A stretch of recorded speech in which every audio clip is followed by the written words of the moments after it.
Assalamualaikum warahmatullahi wabarakatuh. Perkenalkan, saya Misyan Fadila, salah satu mahasiswa dari Universitas Nasional Qasim. Dalam video kali ini, saya akan mempresentasikan dan menjelaskan mengenai laporan perencanaan terhadap kuliah kerja nyata profesi yang dilakukan di salah satu UMKM yang ada di daerah Cimahi dengan judul Analisis Pengaruh Jaringan Usaha dan Inovasi Produk terhadap Peningkatan UMKM Dapur Naila Cimahi. Yang mana dalam kegiatan KKN ini saya dibimbing oleh Ibu Rini Handayani, SE MPD. Untuk selanjutnya kita masuk kepada profil UMKM.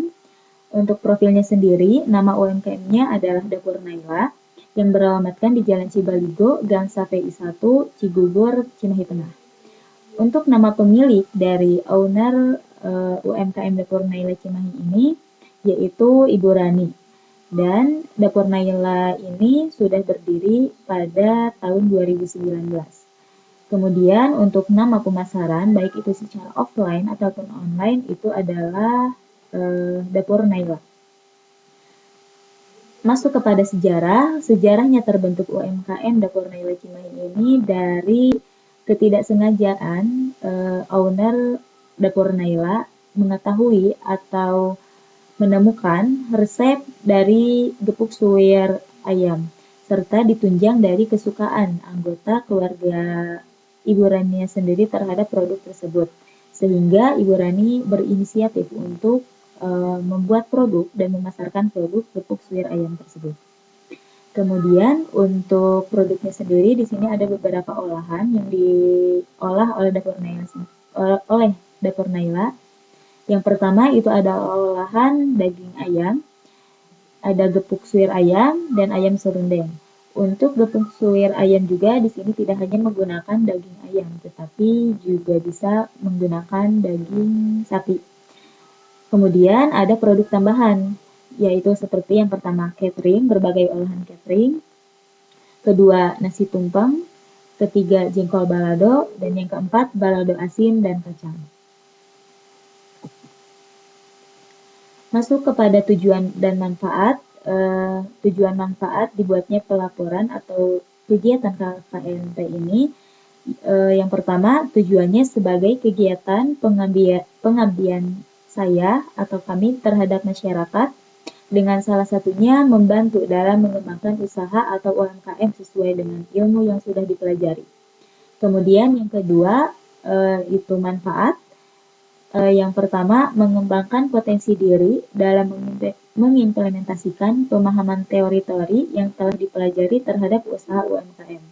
Dan yang kedua, menambah ilmu bagi saya pribadi dengan mengimplementasikan ilmu yang sudah saya pelajari sebelumnya serta membantu terhadap UMKM yang sedang kami teliti. Dan yang terakhir, yang ketiga, pihak UMKM sekiranya dapat terbantu dalam mengembangkan usaha dengan menggunakan pola penyelesaian masalah dari apa yang telah saya teliti. Kemudian masuk kepada landasan teori terhadap judul yang saya ambil, yaitu jaringan usaha dan inovasi produk. Untuk jaringan usahanya sendiri, menurut Lestari dan kawan-kawan pada tahun 2015, jaringan usaha adalah segala hubungan yang membantu dalam pembentukan sebuah usaha baru sebagai bagian dari jaringan. Adapun jenis-jenis jaringan usahanya sendiri, di sini ada jaringan produksi, jaringan pemasaran, pelayanan, kerjasama, dan yang terakhir ada jaringan antar kelompok usaha swasta dan BUMN. Kemudian ada indikator jaringan usaha. Yang pertama jaringan produksi, jaringan pemasaran, jaringan pelayanan, luasnya jaringan antar kelompok, dan yang terakhir luasnya jaringan dalam pemecahan masalah dan tantangan. Untuk inovasi produk meliputi konsep baru, implementasi, dan evaluasi yang tujuan akhirnya adalah komersialisasi dari gagasan tersebut. Jenis-jenis inovasi produk sendiri ada 2, yaitu inovasi produk baru, yaitu radikal.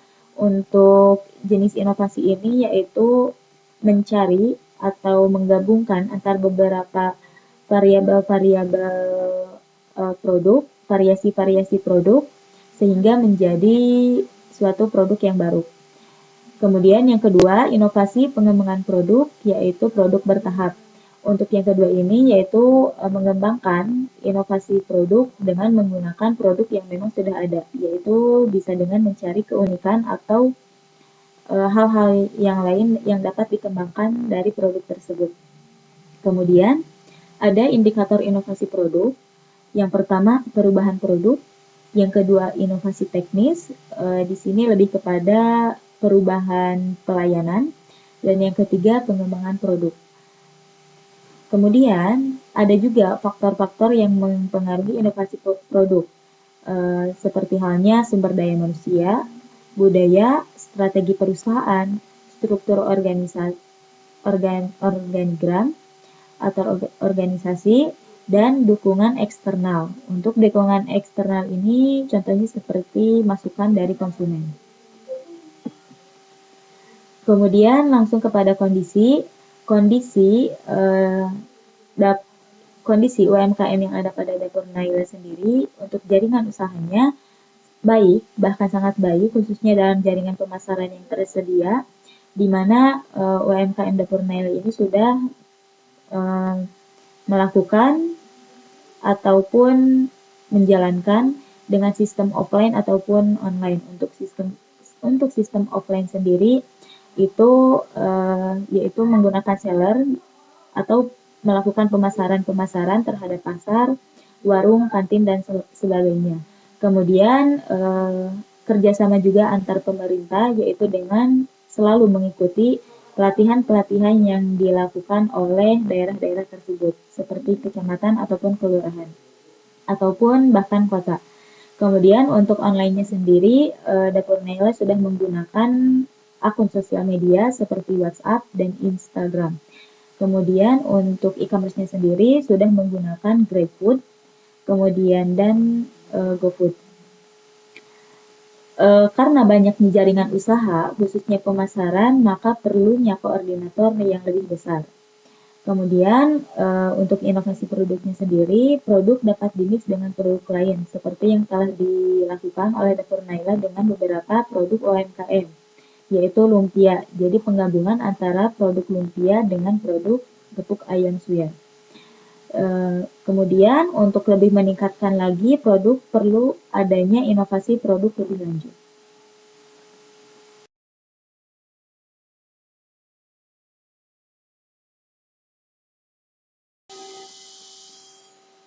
Baik, kita langsung kepada flowchart mengenai laporan perencanaan terhadap UMKM Dapur Naila dari segi pandangan manajemen operasional. Untuk yang pertama, kita mulai langsung kepada pengembangan produk. Untuk pengembangan produk, kita langsung mulai ada antara kerjasama antar UMKM yang mana telah dilakukan oleh Dapur Naila dengan beberapa UMKM. Contohnya seperti lumpia dan gepuk ayam suwir. Kemudian, jika kerjasama antar UMKM ini disetujui, maka kita langsung melanjutkan kerjasama antar UMKM Dapur Naila dan UMKM yang terlibat. Kemudian ada proses pembuatan. Setelah proses pembuatan ini dilakukan, maka langsung kepada kemasan baru. Setelah kemasan baru, langsung packing, langsung promosi, dan langsung dipasarkan. Tetapi jika kerjasama antar UMKM ini tidak bisa dilakukan, maka di sini kita akan mencari inovasi. Inovasi juga di sini ada dua pilihan, yaitu yang pertama menggunakan produk yang memang sudah ada dengan cara mencari keunikan atau membuat keunikan terhadap produk yang ada di Dapur Naila tersebut, atau membuat produk baru, yaitu membuat produk baru dengan menggunakan produk yang ada di UMKM Dapur Naila. Kemudian jika inovasi diterima, maka kita langsung kepada persiapan, perencanaan, serta proses pembuatan. Di mana untuk persiapan perencanaan serta proses pembuatan ini harus mencari terlebih dahulu langkah-langkah apa yang harus dilakukan pertama kali. Kemudian setelah setelah ditemukan langsung kepada proses pembuatannya. Dalam proses pembuatan ini, jika memang produknya memang sudah